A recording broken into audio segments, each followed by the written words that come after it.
All right, guys. Today we're going to be specifically talking about just probability. Probability of an event is a number that measures the likelihood that an event will occur. Probabilities are always between 0 and 1. Now, before we get too far into this, let's do the joke for the day. Why do elephants have long toenails? I guess you'll find out. So, guys, here's the deal. Probabilities are always between 0 and 1. So we have 0 up to 1. In the middle would be 1/2. Right here between that would be 1/4. And here would be 3/4. Guys, you need to understand a few specific words. If a probability has 0, it's going to be impossible. That means it doesn't have any chance of it ever happening. It's impossible. Only if it's exactly 0. If it's 1, if there's a probability of 1 or 100%, it's certain. If that probability is exactly half, so 50% or 0.5 or 1/2 like this, it's going to be known as equally likely to happen or not happen.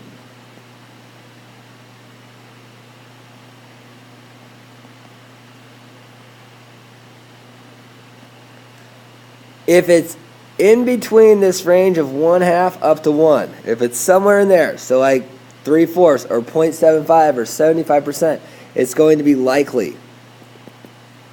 If it's anywhere from 0, not 0, but 0 up to 1/2, so like 0.25 or 1/4 or 25%, it's going to be unlikely that it will happen.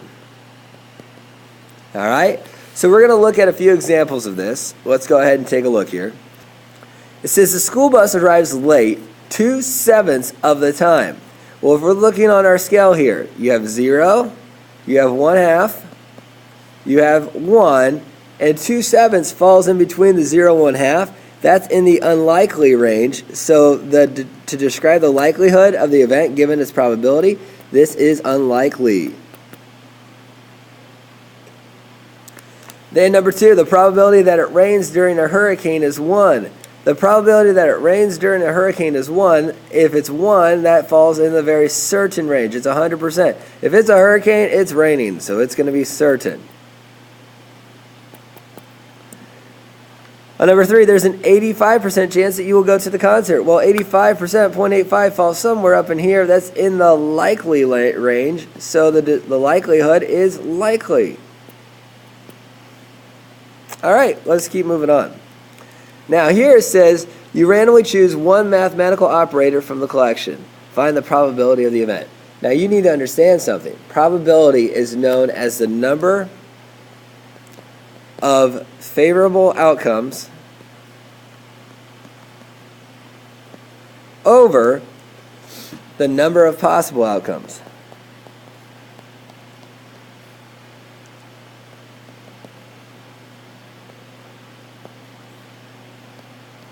So in this case right here, when I'm looking at this, it says choosing a multiplication sign. Well, how many multiplication signs are there? That's our favorable outcome. There are 3 of them.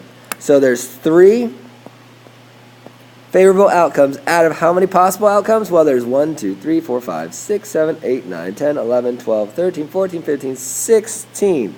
So it's 3 over 16. So this event, the probability of the multiplication sign being chosen is 3 out of 16, or 3/16. You can make it a decimal, you can make it a percent. We'll leave it as a fraction. So what's the probability of choosing a plus sign? Well, there's 2 plus signs out of a total of 16. The thing is, we want to reduce that. If we can, it's 1/8. Or we could go ahead and make it a decimal or a percent. The probability of not choosing an equal sign. Well, guys, there are 12 of them that are not equal signs. So that's 12 over 16, which reduces down to 3/4, or 0.75 or 75%. And the last one, what's the probability of not choosing a greater than sign? Well, there are no greater than signs, so it's going to be certain that we do not choose a greater than sign. So it's 1, or 100%, or, 1 or 100%. There we go. So guys, let's see here. Let's look at one more. It says a store has 30 blue pens, 18 black pens, and 12 red pens in stock. You buy 3 pens, blue pens, 9 black pens, and 3 red pens. Find the probability of each event before and after your purchase. Then describe how your purchases affect the probability of each event.